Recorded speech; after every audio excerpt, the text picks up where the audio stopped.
రాష్ట్ర వ్యాప్తంగా 175 నియోజకవర్గాల్లో కూడా ఎంఎస్ఎంఈ పార్కులు ఉంచాలని, అలాగే యువతకి ఉపాధి కల్పించాలని ఒక సదుద్దేశంతో ఈరోజు కూటమి ప్రభుత్వం అయితే ప్రతిష్టాత్మకంగా తీసుకొని ముందుకెళ్తున్న పరిస్థితి కనిపిస్తుంది. ఇదే క్రమంలో విజయనగరం జిల్లాకు సంబంధించినటువంటి ఏదైతే ఎంఎస్ఎంఈ ఈ శాఖకి సంబంధించిన మంత్రిగా ఉన్నటువంటి ఆ నియోజకవర్గానికి ఆనుకుని ఉన్నటువంటి ఏదైతే కొటక్కి ఉందో ఆ కొటక్కిలోనే ఈరోజు అక్కడ ఉన్నటువంటి రైతులంతా కూడా వ్యతిరేకిస్తున్నటువంటి పరిస్థితి కనిపిస్తుంది. మాకైతే ఇక్కడ ఎంఎస్ఎంఈ పార్కు వద్దు, మా భూములు మాకు కావాలంటూ కూడా ఆందోళన చేస్తున్న నేపథ్యం అయితే కనిపిస్తుంది. ఇదే క్రమంలో మనతో కూడా రైతులు కూడా ఉన్నారు, వాళ్ళతో మాట్లాడి మరిన్ని వివరాలు తెలుసుకునే ప్రయత్నం చేద్దాం. చెప్పండి, ప్రధాన మీ సమస్య ఏంటి? మీకు ఎందుకు అక్కడ మీకు ఎంఎస్ఎంఈ పార్కు వద్దనుకుంటున్నారు? మేము సాగు చేసుకునే భూమి పైన మాకు ఉండాలి కదా సార్, మేము బతకాలి. ఎంఎస్ఎస్ పార్కు ఉండాలి, పర్వాలేదు, కావాలి, వద్దనట్లేదు. కానీ మేము సాగు చేసుకునే భూమి మా రైతులు దక్కకుండా చెట్టు ముడుచుకుంటూ ఆ చెట్టుని ధ్వంసం చేసి పార్కు నిర్ణయిస్తారా? అలా ఎలా వద్దు సార్. పొని వాళ్ళు ఎక్కడో తుప్ప డొంకున్నది బాగు చేసి పార్కు నిర్ణయించినా పొని బాగు. మేము సాగు చేసుకునే భూమిని ఇచ్చేసుకుంటూ పంట నష్టం చేసి రైతులకు అన్యాయం చేసి ఇంక మేము ఎలా బ్రతకాలి సార్? మేము ట్రైబుల్స్ సార్, ట్రైబుల్స్కి హెల్ప్ చేస్తాము, ట్రైబుల్స్కి ఇది చేసేస్తాము, అది చేసేస్తాము, భూమి ఇచ్చేస్తాము, అది ఇస్తాము, ఇది ఇస్తామని చెప్తారు. ట్రైబుల్స్కి ఇలాగా ట్రైబుల్స్ పట్ట మీద కొడుతున్నారు. ఇంకా ట్రైబుల్స్కి ఏం న్యాయం చేస్తారు సార్? మా భూమి మాకు ఉండాలి, మా పట్టాలు మాకు ఉండాలి. ఎంఎస్ పార్క్ కావాలంటే ఎక్కడో పెట్టించుకోమని చెప్పండి, అది మా విజ్ఞప్తి. ఈ రామభద్రపురం మండలం కొట్టక్కి రెవెన్యూ పరిధి మిత్తివలస పంచాయతీలో గల కాకర్ల వలస, కారేడు వలస గ్రామాలు సుమారు 100 కుటుంబాలు గిరిజనులు, 100% గిరిజనులు 100 సంవత్సరాల తాత ముత్తాతల నుండి అదే భూములు నమ్ముకొని అక్కడే పంటలు వేసుకున్నారు. వీళ్ళు మొక్క మోడి అంతా బాగా పెరిగాయి, చెట్లు 25 సంవత్సరాల వయసుతో చెట్లు ఉన్నాయి. ఇవన్నీ పంటలు జొన్న ఇటువంటి పంటలు కూడా వేసుకుంటున్నారు, పత్తి పండించుకుంటున్నారు. ఇవన్నీ చేసుకొని గవర్నమెంట్ ఏమి ఇచ్చినా ఇవ్వకపోయినా వీళ్ళు ఉపాధి పొందుతున్నారు. ఈవేళ సడన్గా వచ్చి ఒక వారం రోజుల కిందట ఎంఎస్ఎంఈ పార్కులు పెడతామని చెప్పేసి స్థానిక మంత్రి గారు వచ్చి శంకుస్థాపన చేశారు. కానీ ఎందుకు చేస్తున్నారు, దాని ప్రయోజనం ఏంటి, ఈ భూములు ఎవరున్నారు, అనుభవంలో ఎవరున్నారు ఏమిటని ఇటువంటివి ఏమీ పరిశీలించకుండా చేయడం అనేది మొదటి తప్పు. ఆ గ్రామ సర్పంచ్ ఉన్నాడు, ఆ సర్పంచ్ ఆధ్వర్యం సభ జరపాలి. ప్రజా ప్రయోజనం ఉంది కాబట్టి సర్పంచ్ ఆధ్వర్యం సమావేశం ఏర్పాటు చేసి 2013 భూసేకరణ చట్టం కానీ అనేక చట్టాల్లో ఉన్నది, అది అక్కడ గ్రామసభ నిర్వహించి వాళ్ళకి చెప్పి తీసుకోవాలి. కాబట్టి ఇది ఆ పని చేయకుండా ఈరోజు అది ఆక్రమించినట్టు బలవంతాన ఫోర్స్ పెట్టి ఆ రకంగా తీసుకున్నారు. కాబట్టి దాన్ని ఈరోజు మేము అడుగుతున్నాం. వాళ్ళందరూ గిరిజనులు ఈరోజు ఇంత పంట నష్టం చేశారు, ఎవరికి చెప్పారు? ఏపీఐఏసి 2015లో ఎప్పుడో తీసుకున్నదని చెప్పేసి చెప్పారు. ఏపీఐసి అయితే ఇప్పుడు డిఆర్ఓ గారు చెప్పింది అదే. ఏపీఐఏసి కానీ భూమి కానీ తీసుకున్నట్టయితే అక్కడ మీరు ప్రొటెక్ట్ చేసుకోవాలి, మా భూమి అని చెప్పి బోర్డు పెట్టుకోవాలి, మీరు పెట్టి అక్కడ రైతులు చెప్పాలి, మీరు ఎందుకు చెప్పలేదని డిఆర్ఓ గారు అడిగారు డిపార్ట్మెంట్ వాళ్ళకి. వాళ్ళ దగ్గర సమాధానం లేదు. అందుకని వాళ్ళు చెబితే ఆలోచించవచ్చు. ఏమీ చెప్పకుండా వితౌట్ నోటీస్ వెళ్ళిపోయి ఈరోజు ఆ రకంగా చేయడం కరెక్ట్ కాదు. అందుకని వీళ్ళందరూ గిరిజనులు, పేదవాళ్ళు కాబట్టి ఎంఎస్ఎంఈ పార్క్ పెడతారా పెట్టండి, ఎవరికి అభ్యంతరం కాదు. ఎందుకంటే అక్కడ 400 ఎకరాలు ఉంది. వీళ్ళంతా చేసింది 187 ఎకరాలు చేస్తున్నారు. ఇంకా 200 ఎకరాల పైన ఉంది, అక్కడ ఎక్కడైనా పెట్టుకోవచ్చు. వీళ్ళు పంట వేసుకుని ఇంత ఏపుగా పరిగిన పంటలను నాశనం చేసి అక్కడే ఎంఎస్ఎంఈ పార్క్ పెట్టడం ఎందుకని మేము అడుగుతున్నాం. పరిశీలించకుండా గిరిజనులే కదా నోరు మూసుకొని పోతారంటే అది సరైనది కాదు. గిరిజనులకు ఇవాళ రక్షణ కల్పించాలి, భూములు లేని వాళ్ళకి భూములు ఇవ్వాలి, రుణాలు ఇవ్వాలి, ఆదుకోవాలి, ప్రోత్సహించాలి. ఇవన్నీ చట్టంలో ఉన్నాయి. మరి చట్టంలో ఉన్న తొంగలో తొక్కి అధికారం ఉందని చెప్పేసి మీరు పార్కులు పెట్టేస్తే ఏ రకంగా అవుతుందని మేము అడుగుతున్నాం. ఇది ఒకటి. రెండోది ఏంటి, ఈ జిల్లాలో ఇందాక మీరు చెప్పినట్టు అక్కడ మారికవలస కావచ్చు, ఇక్కడ ఇది కావచ్చు, గిరిజనులే దొరుకుతున్నారు. వాళ్ళకి గిరిజన భూములే తీసుకుంటున్నారు. ఇవాళ బొబ్బిల్లో ఉంది 1140 ఎకరాలు బొబ్బిల్లో తీసుకున్నారు అక్కడ. ఎందుకని? అది గ్రోత్ సెంటర్ అని, పరిశ్రమ పెడతామని. మరి ఏది ఒక పరిశ్రమ రాలేదు, ఉన్న పరిశ్రమ మూసారు.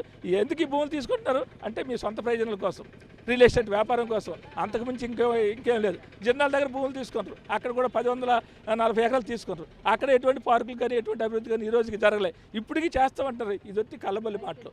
బోల్డ్ స్థలాలు ఉన్నాయి ఈ జిల్లాలో, అవన్నీ మానేసి గిరిజనులే దొరికారా? కాబట్టి మీరు బొబ్బిల్లో ఈ ఎంఎస్ఎం పార్క్ అక్కడ పెట్టండి, అభివృద్ధి చేయండి. బోల్డ్ అంత అభివృద్ధి అయితే ఉద్యోగాలు వస్తే మంచిదే. కానీ ఇప్పుడు అక్కడ 15-20 ఏళ్ళు అయింది, ఇప్పుడు వరకు ఒక ఫ్యాక్టరీ రాలేదు.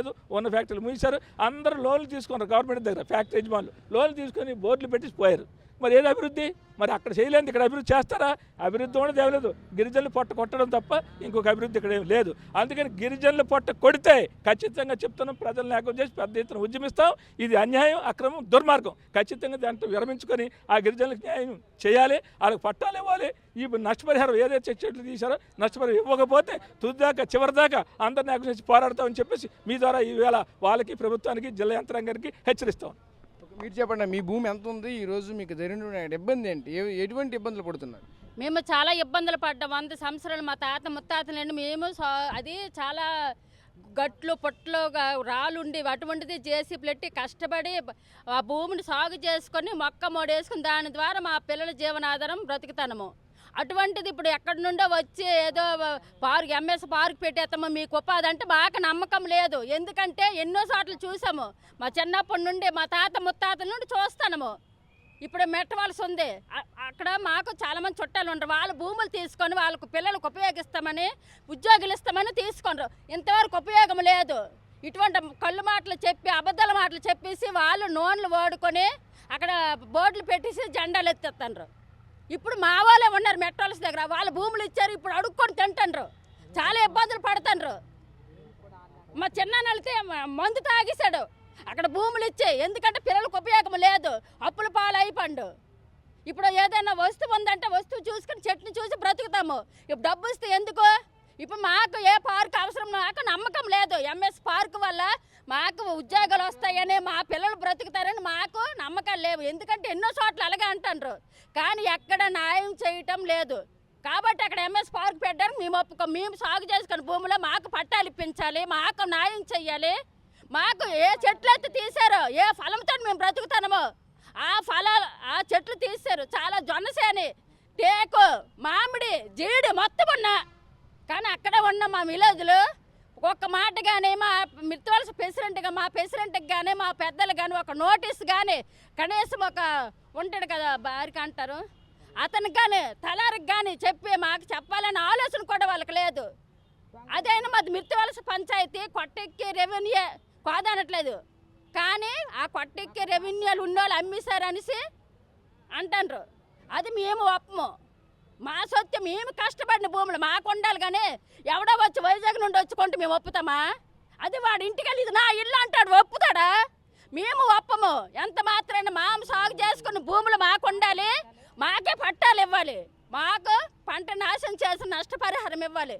ఏమైనా పని చేయడానికి వస్తే అది ఎంతవరకు వెళ్తాం, మేము అంతవరకు సీఎం వరకు కూడా వెళ్తాం, మంత్రిని ఎదురిస్తాం. మాకు న్యాయం చెయ్యాలి, ఎందుకంటే మా తాత ముత్తాతల నుండి మేము బ్రతుకుతాము, ఇది దాటి మీద ఆధారపడ్డాం. అటువంటిది మాకు అన్యాయం చేసి మేము ఊరుకుంటామా? మేము ఊరుకోము, మాకు న్యాయం చెయ్యాలి అంతే సార్. సో చూసాం కదా, ఇక్కడ అంతా కూడా గిరిజనులంతా కూడా ఒకటే చెప్తున్నారు, ఖచ్చితంగా మేమైతే పోరాటం ఆగదంటూ కూడా చెప్పుకొస్తున్న పరిస్థితి కనిపిస్తుంది. ఎందుకంటే ఈరోజు ప్రధానంగా చూసుకుంటే విజయనగరం జిల్లాలోనే పెద్దగా ఉన్నటువంటి ఏదైతే ఎంఎస్ఎంఈ పార్క్ని ఏర్పాటు చేయలేనో సదుద్దేశంతో ప్రభుత్వం ముందుకెళ్ళినప్పటికీ కూడా అక్కడ ఉన్నటువంటి స్థానికంగా ఉన్నటువంటి రైతులకు అన్యాయం జరుగుతుంది. కాబట్టి అక్కడ ఎంత కొన్ని వందల ఎకరాలు అయితే ఉన్నది, కానీ మా భూమి ఉన్నదంటూ కూడా మరొక ప్రశ్నిస్తున్న పరిస్థితి కనిపిస్తుంది. ఎందుకంటే గతంలో మేమైతే ఈ భూమిని అయితే మేము చాలా చక్కగా సాగు చేసుకున్నాము, కొండ కోణలంతా కూడా రాయరప్పనంతా కూడా కిందకు తొలిసైతే మేము నీట్గా చదువు చేసుకుని అక్కడ మేము పంటలు పండించుకుంటున్నాం. అలాంటిది మా భూమి వాళ్ళకి దొరికిందా అంటూ కూడా మరొక ప్రశ్నిస్తున్న పరిస్థితి కనిపించింది. దీనిపైన రానున్న రోజుల్లో ప్రభుత్వం కనుక దీనిపైన ఉపశమనం తీసుకోకపోతే ఉవ్వెత్తున మేమైతే ఎగసపడేలా అయితే ధర్నాలు, నిరసనలు మరిన్ని తెలియజేస్తామంటూ కూడా మరొక చెప్పుకొస్తున్నారు. అవసరమైతే నారా చంద్రబాబు నాయుడు సీఎం గారి దగ్గరికి కూడా వెళ్తామంటూ కూడా మరొక హెచ్చరిస్తున్న నేపథ్యం కూడా కనిపిస్తుంది. Camera person Naidu Rajesh, RTV, Vizianagaram నుంచి. మాది రాంభద్రపురం మండలం కొట్టెక రెవెన్యూ మిత్తివలస గ్రామ పరిధి అయినటువంటి కాకలవలస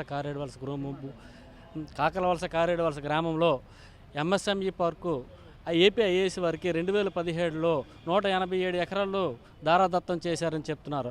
ఆ దారాదత్తం చేసిన భూమి గిరిజనులు ఆల్రెడీ 1956 నుంచే వంశపారంపర్యంగా వాళ్ళు పండించుకుంటున్నారు.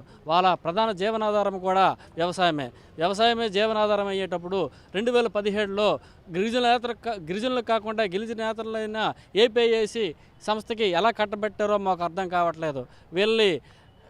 ఇల్లిటరేట్లు అయినందువల్ల మోసం చేశారనే విషయం పబ్లిక్గా అందరికీ తెలుస్తున్నది. ఏదైనా ప్రజా ప్రయోజనం జరగాలనుకుంటే ముందు ప్రజల్ని హీరింగ్ జరగాలి, పబ్లిక్ హీరింగ్ జరగాలి, నోటీసులు ఇవ్వాలి. ఏది జరగకుండా పౌండ్ స్టోన్ వేసేటప్పుడు కూడా పక్కనున్న గ్రామాలకు కానీ పంచాయతీకి కానీ తెలియకుండా ఇది పౌండ్ స్టోన్ దొంగతోవలో దొడ్డుదారులో మాత్రమే ప్రారంభోత్సవం జరపడం జరిగింది. ఇది ఏమని మన రెవెన్యూ డిపార్ట్మెంట్ని అడిగితే అది గయ్యాలి భూమి, మీకు సంబంధం లేదని చెప్తున్నారు. గయ్యాలి భూమి ఎలాగొచ్చిందో కూడా ప్రభుత్వాన్ని నేను అడుగుతున్నాను. గయ్యాలంటే అర్థం తెలుసా అని మేము అందరినీ అడుగుతూ ఉన్నాం. వీళ్ళు పంట సాగు చేసుకోవడమే కాకుండా గిరిజనులు అదే వ్యవసాయం, అదే ప్రధాన వృత్తి. వీళ్ళకి వంశపారంపర్యంగా వచ్చిన మామిడి, జీడు, మొక్కజొన్న, టేకు వంటి చెట్లు ఉన్నాయి అక్కడ. వాటిని ఎవరికి నోటీసులు ఇవ్వకుండా ప్రియర్ ఇంటిమేషన్ లేకుండా ధ్వంసం చేస్తున్నారు. ఇది గిరిజనులు మానసికంగా ఆర్థికంగా ఇబ్బంది పడుతున్నారు. మనోధైర్యాన్ని కోల్పోయి చాలా ఇబ్బందులు పడుతూ కొంతమంది అయితే హాస్పిటల్ కూడా చేయాలి. రేపు ఫ్యూచర్లో మా పిల్లలు మేము ఎలా చదివించుకోవాలి, మా భవిష్యత్తు ఏంటి, ఇదే మా జీవనాధారం కాబట్టి మా పట్టుకొట్టిన ప్రభుత్వాన్ని కానీ ఎవరినైనా కానీ ఎట్టి పరిస్థితులను ఎదిరిస్తామని తెలియజేస్తూ ఉన్నారు. ఈ గిరిజనులు ఇక్కడితో కాకుండా అవసరమైతే విజయవాడ వెళ్తారని తెలియజేస్తూ ఉన్నాం. ఖచ్చితంగా థ్యాంక్ యూ సార్. తెలుగులో ఫాస్టెస్ట్ న్యూస్ ఇప్పుడు కొత్త అవతారంలో 5 సెకండ్లోనే పూర్తి వార్తా సమాచారం మీ చేతిలో. సోషల్ మీడియా ట్రెండ్స్ మీ కళ్ళ ముందుకే live TV and voice search ఆప్షన్స్తో ఇప్పుడే డౌన్లోడ్ చేయండి. యాప్ లింక్ డిస్క్రిప్షన్లో ఉంది.